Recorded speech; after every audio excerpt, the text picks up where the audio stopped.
turning lemons to lemonade, shredding the lemon itself, drawing the aroma, the taste, and ensuring that smooth satisfaction of enjoying your lemonade takes me to a pot made by Leah Lakshmi Pyesna Samarsinha, a Sri Lankan Tamil writer, who says that disability is not a brave struggle or a courage in the face of adversity.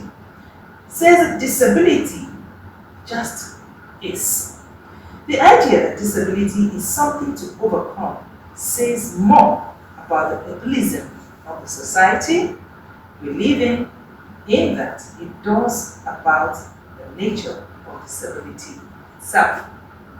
My guest today on Prime Woman is simply captured both in turning lemons to lemonade and Leah's quote. I'd like you to just sit back and let's find out from the profile that will play now who this guest is. My name is Uju Maka.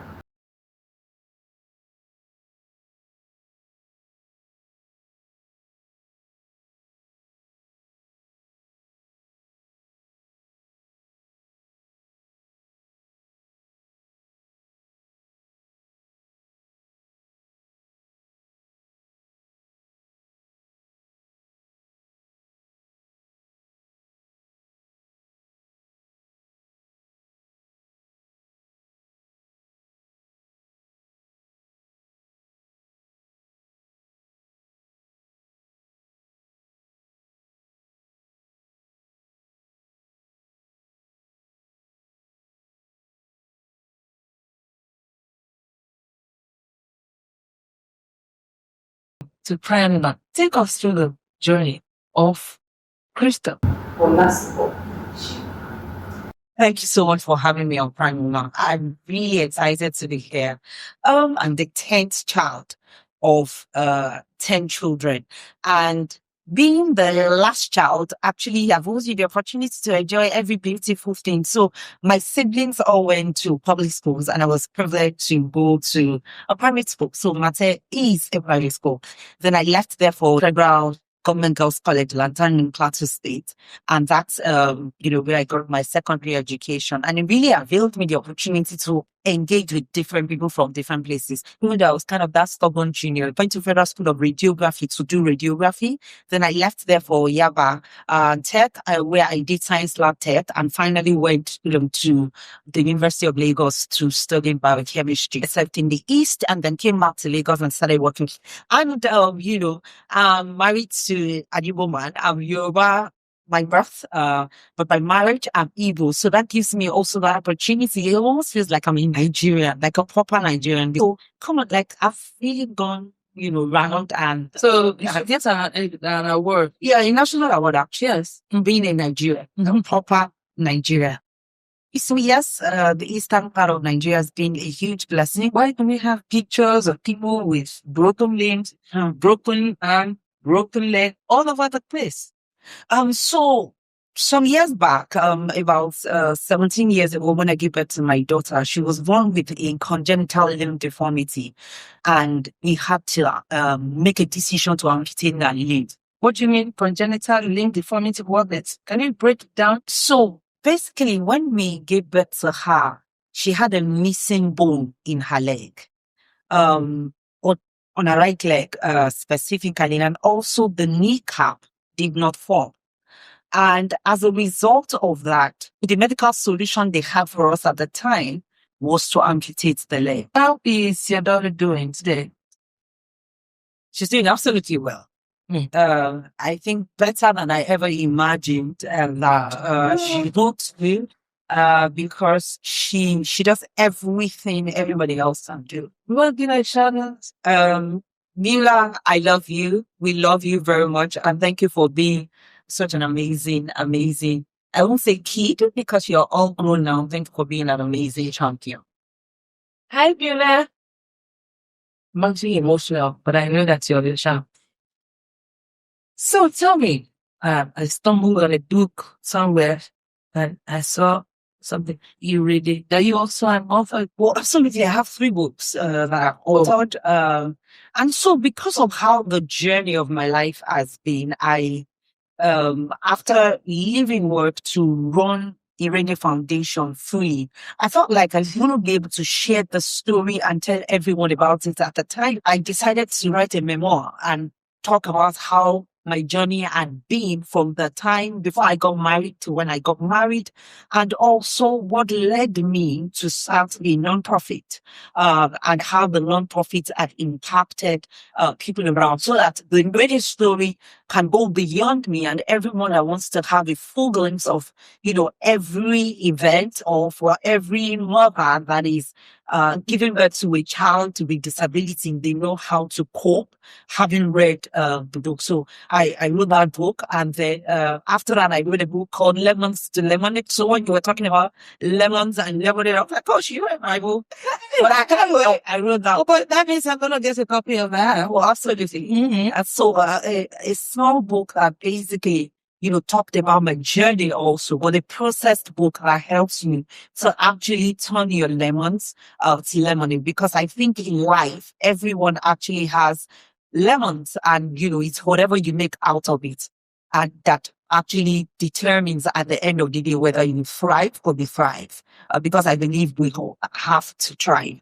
And then after that, when I started running the nonprofit, I saw the importance of building governance and having structure in place. So I wrote a book. No, don't tell me you went into governance as well. Oh, absolutely. And so I wrote a book called Board Engage, where you engage your board members and how to help, whoever is setting off their business, and not just nonprofit, to put in the right kind of governing structure that helps our business to succeed and uplift it.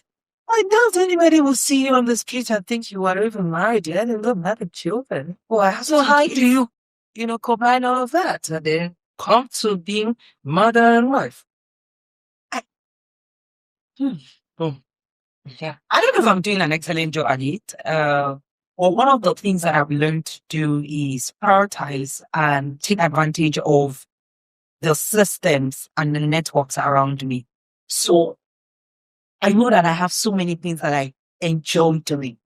I love my family, and I want to be there for my family. I also love the work that I do, and I want to continue to run the nonprofit. I also want to do businesses, that are for profit.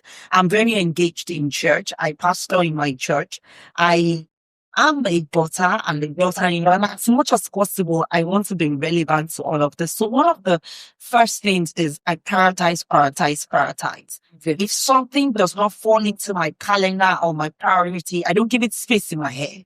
So basically, I am your calendar woman. I put everything into the calendar, up to the times that I need to call my mom-in-law and my mom. It's in my calendar. So it's scheduled so that I don't forget, because I know that I'm just one person and I can't manage all of those things alone.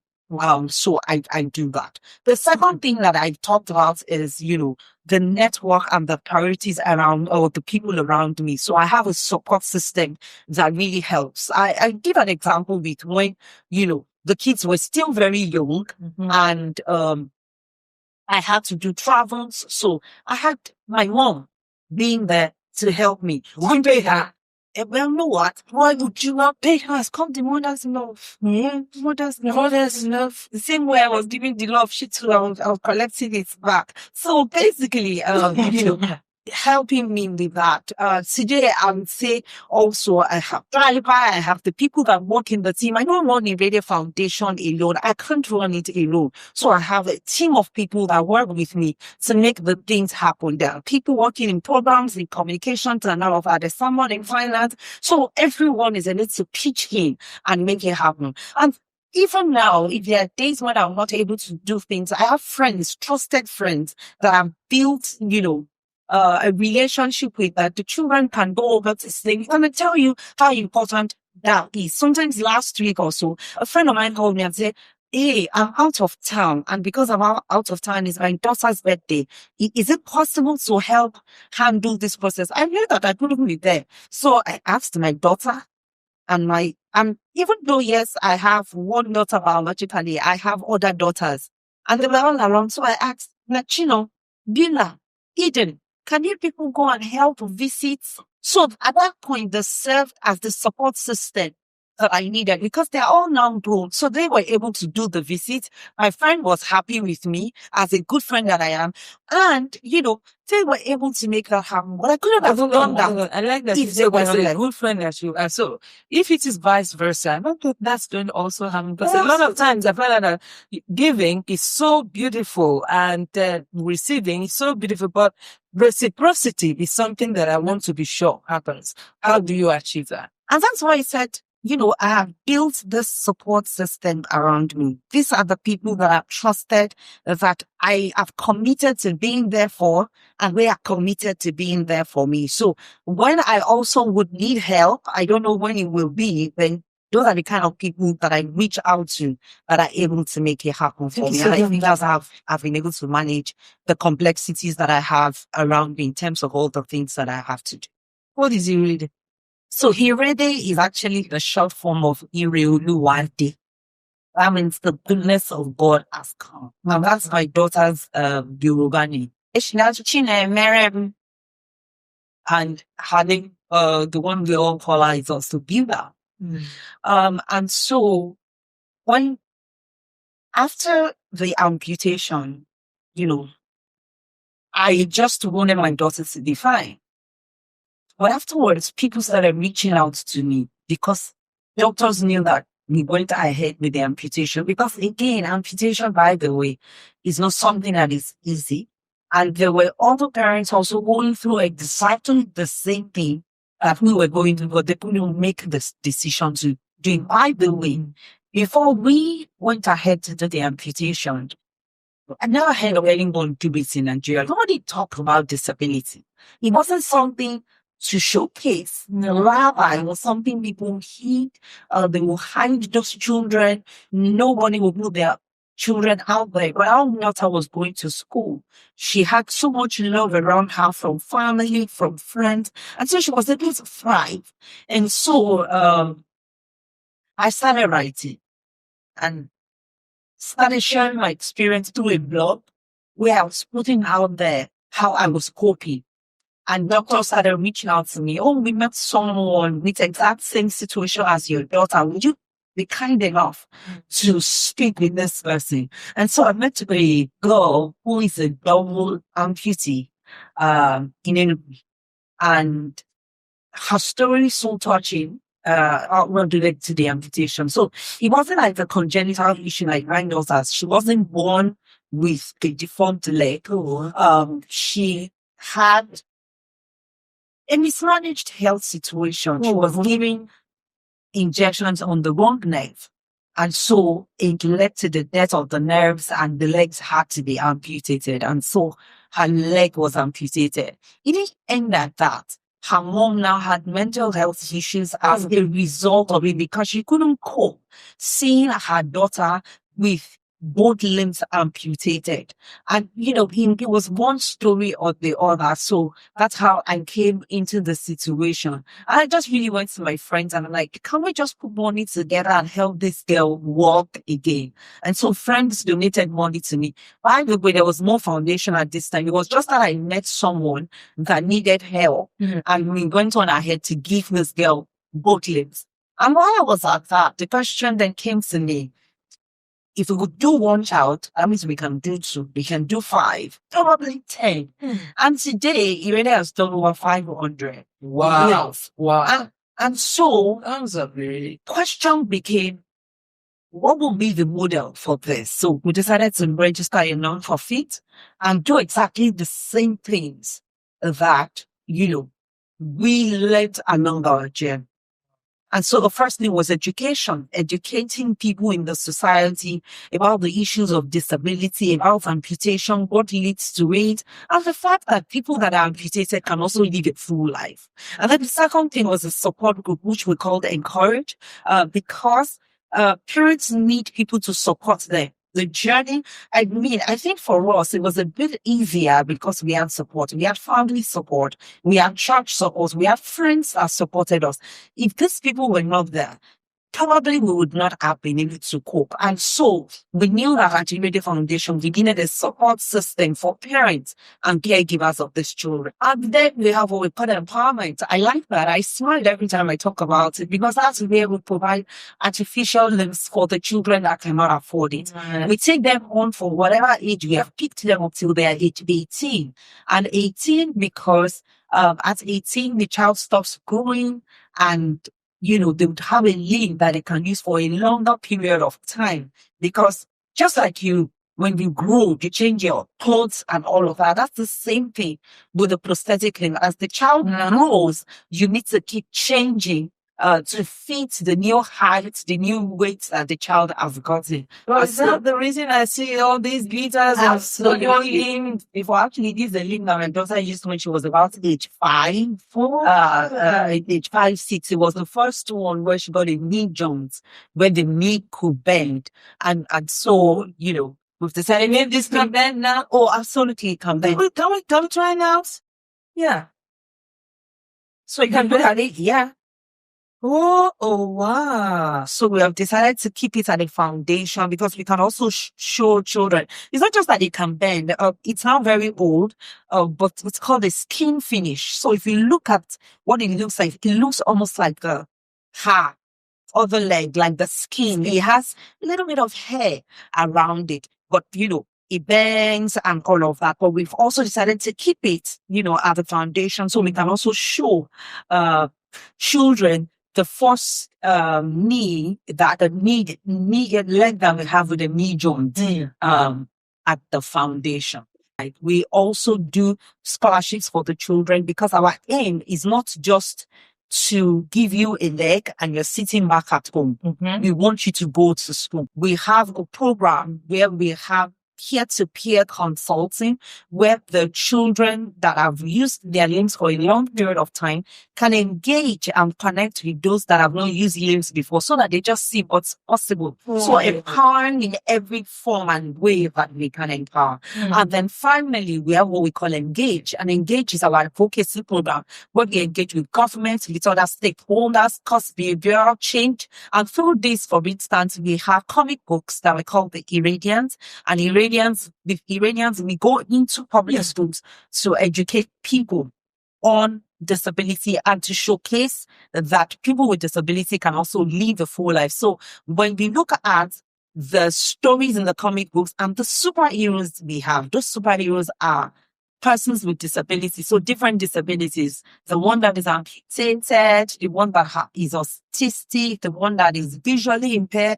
and has cerebral palsy or probably polio, has albinism. So with all of this, we're able to first teach to children the different types of disabilities that exist and how you respond. How we make them our first set of ambassadors. Our major focus is on amputees and people with living loss. However, over the last 13 years, working within this space, we've had cause to engage and partner with other forms of disability. So that's why our comic book cannot just be focused only on amputees, because in the world of disability, or when you go to a school, these children are faced with different disabilities, and they see they are typical that have these forms of disability. So it serves as a point where we're able to engage. The children actually do write some of the stories for us. We have some people that we have modeled after persons with disabilities that we know,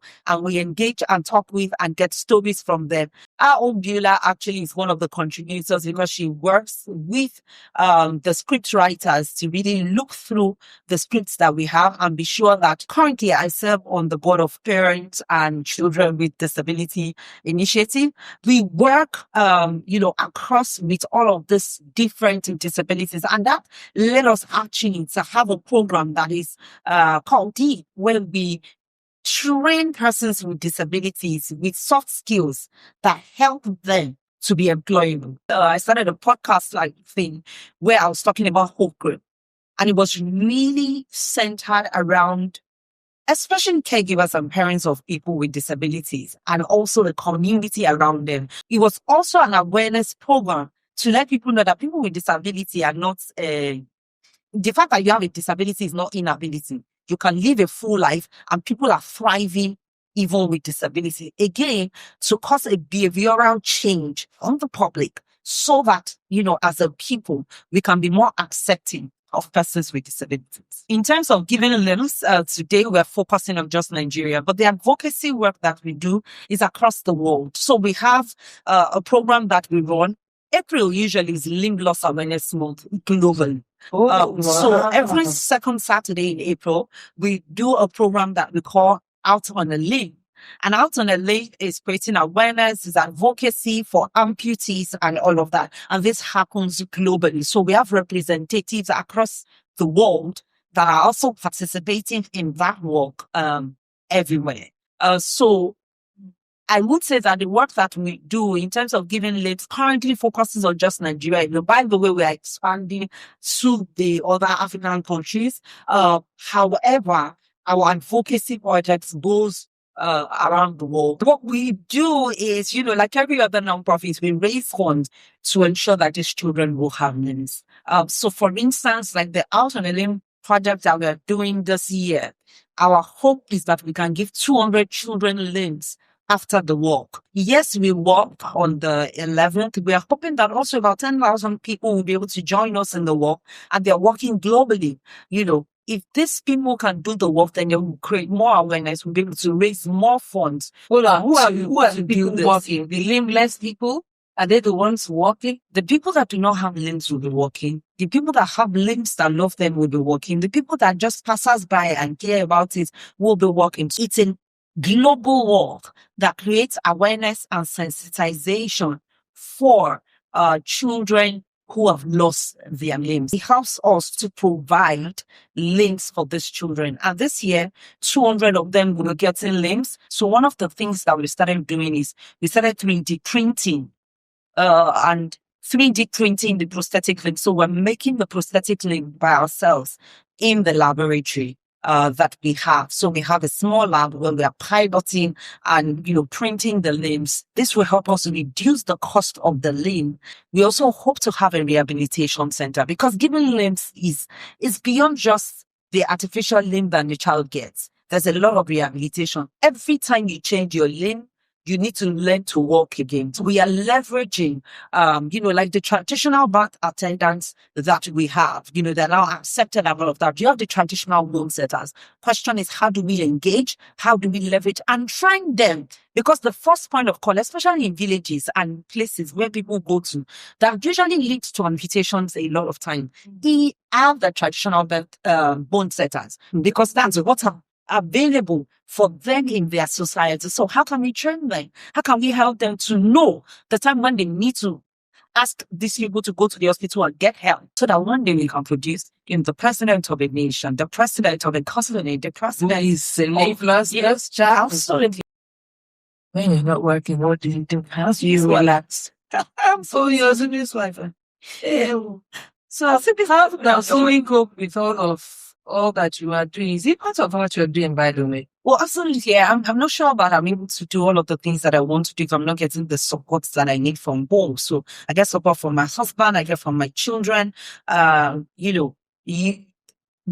everyone around me. Actually, you can't be around me and not be involved in Radio Foundation and the work that I do. Somehow you are integrated into it. If you're not volunteering, you are praying for it. If you're not praying, you are giving your money. If you're not giving your money, you are showing up one way or the other. I like the way you're running your eyes and doing all. So somehow, my ecosystem, the people around me are a part of everything that I do, and they really do support me. So outside of work, I actually love to sit down and just watch Christmas movies all around the year. And I'm first the people that love it, so watch it with me. So how do you keep safe? I mean, fit. I exercise. I try to exercise every day. Actually, my routine is such that I wake up in the morning, I pray. I spend time in my corridor, get inspiration, pray, read my Bible.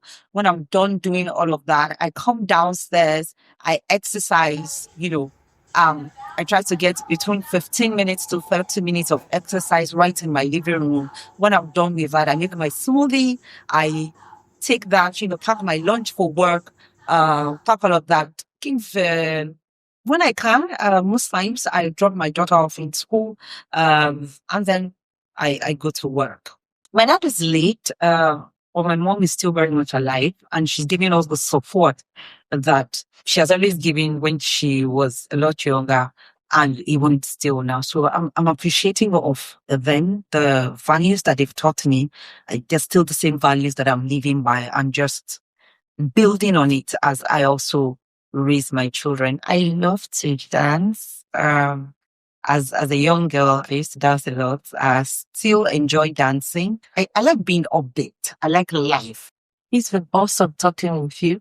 And I do hope that I be part of it and pray that God blesses your job. Would you, Martha here, signing out, please?